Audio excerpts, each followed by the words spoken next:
gazety iray malaza mpilaza vaovao tsy mba mahafaly. Gazety iray malaza mpilaza vaovao tsy mba mahafaly. Izy nandroba ny tanànantsika, lasa mamono reo olo maditra, reo halamba-hoaka mo efa halan'andrina. Gazety iray malaza mpilaza vaovao tena mahafaly.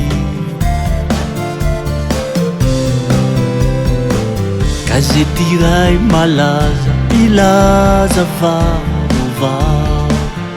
vaovao tena mahafaly.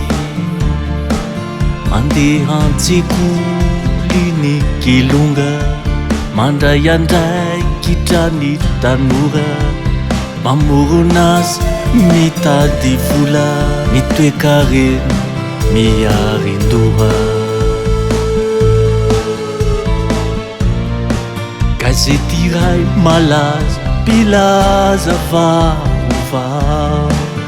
vaovao mahalina.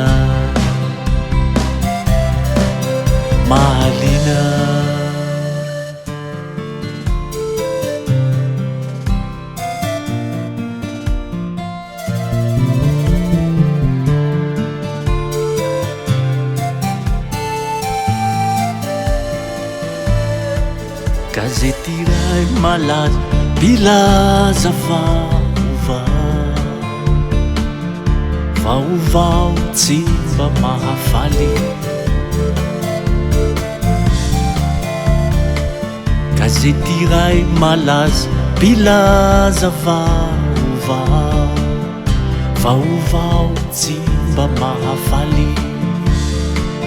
Misy nandroba ny tanànantsika, lasa mamono reo olo maditra, reo halamba-hoaka mo efa halan'andrina. Gazety iray malaza mpilaza vaovao tena mahafaly. Gazety iray malaza mpilaza vaovao tena mahafaly.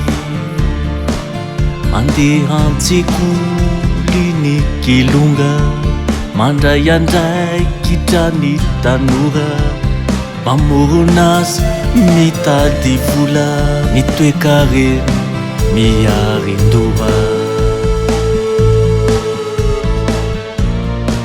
Gazety iray malaza mpilaza vaovao mahalina.